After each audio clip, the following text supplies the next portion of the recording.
نحمده ونصلي على رسوله الكريم اما بعد فاعوذ بالله من الشيطان الرجيم بسم الله الرحمن الرحيم لقد كان لكم في رسول الله اسوة حسنة لمن كان يرجو الله واليوم الآخر وذكر الله كثيرا صدق اللہ العظیم۔ اللہ رب العزت نے قرآن پاک میں مومنین کے لیے فرمایا کہ تمہارے لیے رسول اللہ صلی اللہ علیہ وسلم کی ذات میں ایک بہترین نمونہ ہے، ہر اس شخص کے لیے جو اللہ تعالیٰ سے اور یوم آخرت سے امید رکھتا ہو اور کثرت کے ساتھ اللہ کا ذکر کرتا ہو۔ آپ صلی اللہ علیہ وسلم کی ذات مبارکہ ہمارے لیے بہترین نمونہ، ہمارا آئیڈیل اور ہمارے لیے کامیابی کا ضامن۔ آج دنیا کے اندر ہر ایک شخص اپنی پسندیدہ شخصیت کو دیکھ کر اور پھر اس جیسا بننے کی کوشش کرتا ہے، جبکہ اللہ رب العزت نے اپنے محبوب صلی اللہ علیہ وسلم کو اور آپ صلی اللہ علیہ وسلم کی ذات مبارکہ کو ہمارے لیے بہترین نمونہ قرار دیا ہے۔ حضرت محمد مصطفیٰ احمد مجتبیٰ صلی اللہ علیہ وسلم کی ذات مبارکہ کہ آپ صلی اللہ علیہ وسلم کا ایک ایک کام، ایک ایک عمل، قول و فعل ہمارے لیے کامیابی کا ضامن ہے۔ جس طرح آپ صلی اللہ علیہ وسلم کی ذات مبارکہ ہمارے لیے باعث برکت ہی برکت ہے، اسی طرح آپ صلی اللہ علیہ وسلم کا نام نامی محمد صلی اللہ علیہ وسلم یہ بھی ہمارے لیے کامیابی کا ضامن ہے۔ ناموں کے بہت زیادہ اثرات ہوتے ہیں، اس لیے علماء فرماتے ہیں کہ جب بچے پیدا ہوں تو ان کے اچھے نام رکھے جائیں اور احسن طریقے سے ان ناموں کے ساتھ انہیں پکارا جائے اور ناموں کو بگاڑنے سے اجتناب کیا جائے۔ اولاد جب پیدا ہوتی ہے تو والدین کی ناقابل بیان مسرت میں گنجی ہوئی سب سے پہلے خواہش یہی ہوتی ہے کہ وہ اپنی اولاد کے اچھے نام رکھیں، اپنی اولاد کا خوبصورت اور عمدہ بہترین نام رکھیں۔ ہر ایک والدین یہی خواہش رکھتا ہے۔ بحیثیت مسلمان ہر والدین کی یہ اولین ترجیح ہوتی ہے کہ ان کی اولاد کا کوئی اسلامی نام ہو۔ عام طور پر یہ دیکھا جاتا ہے کہ کئی افراد محمد یا احمد نام رکھتے ہیں اور بہت سے لوگ نام کے ساتھ محمد یا احمد کو شامل کر کے اس نام کے لیے تاعمر برکت اور رحمت کی نعمت شامل کرنا چاہتے ہیں، مگر یہی اولاد جب نوجوان ہو کر اپنے نام کے ساتھ منسوب بابرکت اور پر رحمت نام محمد ہو یا احمد، اس سے بیگانگی کا جب مظاہرہ کرتی ہے تو پھر یوں محسوس ہوتا ہے کہ ہم احساس زیاں سے بھی محروم ہوتے جا رہے۔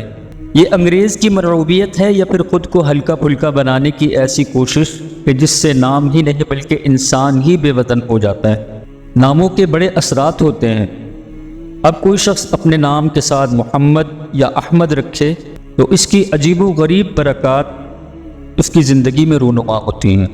نام محمد کے ساتھ بیگانگی بہت ستاتی ہے۔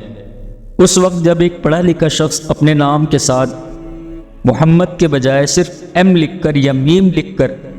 پھر آگے اپنا نام ظاہر کرتا ہے تو پھر اس صورت میں وہ ان تمام برکات سے محروم ہو جاتا ہے۔ بحیثیت مسلمان ہمارا عقیدہ اور ایمان ہے کہ آپ صلی اللہ علیہ وسلم رحمت للعالمین بنا کر بھیجے گئے۔ جلال کی جمال سے جو نسبت ہے اس میں لفظ محمد ہی جلوہ نما نظر آتا ہے۔ پرانے وقتوں میں جب کوئی شخص غصے میں ہوتا تو بڑے حضرات گھر کے جو بڑے بوڑھے وہ درود شریف پڑھ کر اس نیت پر غصے والے شخص پر پھونک مارتے تھے کہ غصہ ٹھنڈا پڑ جائے، لیکن اللہ والے فرما رہے تھے کہ میں نے تو خود اپنے گھر میں یہ دیکھا کہ جب ہمیں غصہ آتا تو میری والدہ درود شریف پڑھ کر مجھ پر پھونکتی یا کہتی کہ بیٹا درود شریف پڑھو۔ اور ویسے بھی آپ اگر کسی شخص کو اس کے نام کے ساتھ محمد لگا کر یا احمد لگا کر مخاطب کریں تو ان کے چہرے پر انتہائی خوشگوار اور ملنسار تاثرات واضح نظر آئیں۔ یہ خوشگواری اور ملنساری کے جذبات نام محمد یا احمد کا فیضان جنہیں ہم سمجھ ہی نہیں پا رہے اور انگریزی کے ایک حروف کو اپنی ذات سے منسوب کر کے معاشرے میں خوشگواری، ملنساری، محبت و قوت، رواداری کے جذبوں کی کمی کا سبب بن رہے ہیں۔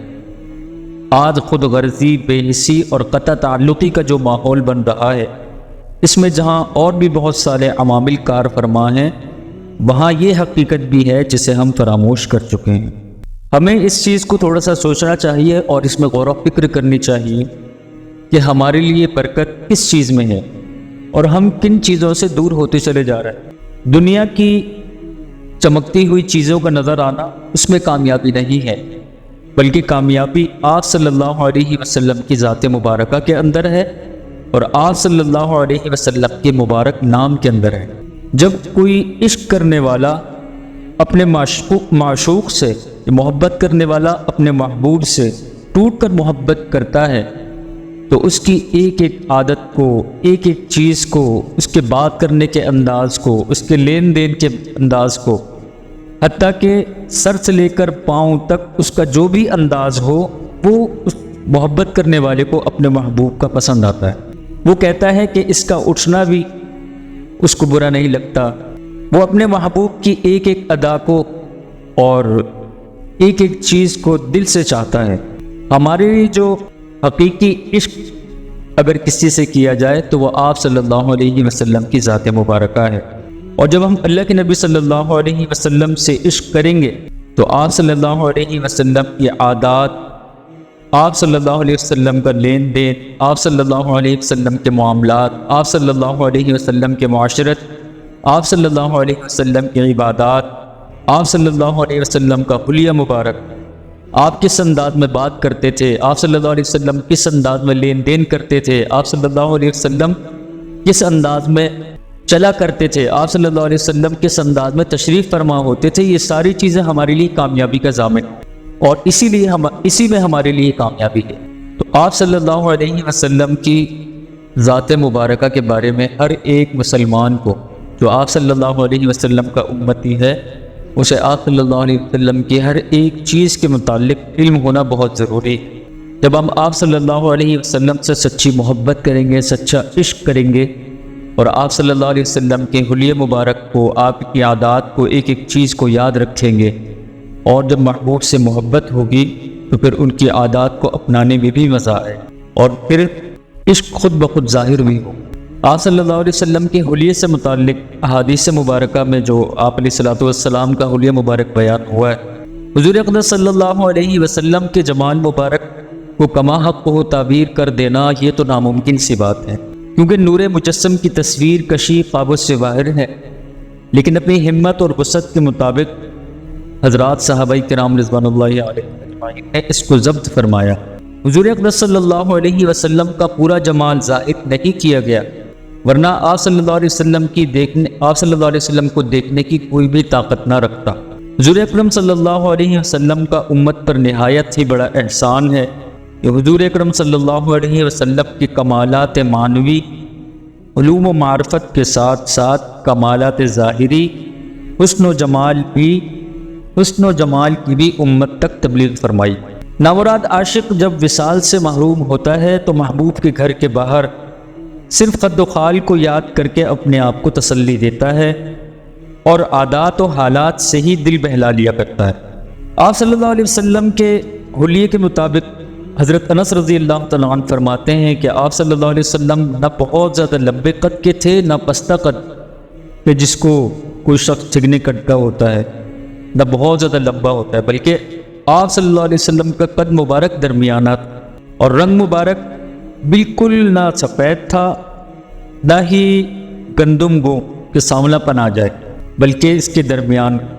14ویں کے رات کے چاند سے زیادہ روشن، پر نور اور کچھ ملاحت لیے ہوئے۔ آپ صلی اللہ علیہ وسلم کے بال مبارک نہ بالکل سیدھے تھے نہ بالکل پیچ دار، بلکہ ہلکی سی پیچیدگی اور گھنگریالہ پن بالوں میں تھا۔ قد مبارک کے متعلق آپ صلی اللہ علیہ وسلم کا اس قدر طول کی طرف مائل تھا کہ آپ صلی اللہ علیہ وسلم جب کسی جماعت میں کھڑے ہوتے تو سب سے زیادہ بلند نظر آتے، لیکن یہ قد کا دراز ہونا یہ اس وجہ سے نہیں تھا کہ جیسے کوئی لمبے قد والا شخص ہوتا ہے تو الگ سے نظر آتا ہے، بلکہ آپ صلی اللہ علیہ وسلم کے جو درازی قد تھی یہ آپ صلی اللہ علیہ وسلم کے معجزے کے طور پر تھا، تاکہ آپ صلی اللہ علیہ وسلم جیسے کمالات معنویہ میں کوئی بھی بلند مرتبہ نہ رکھے،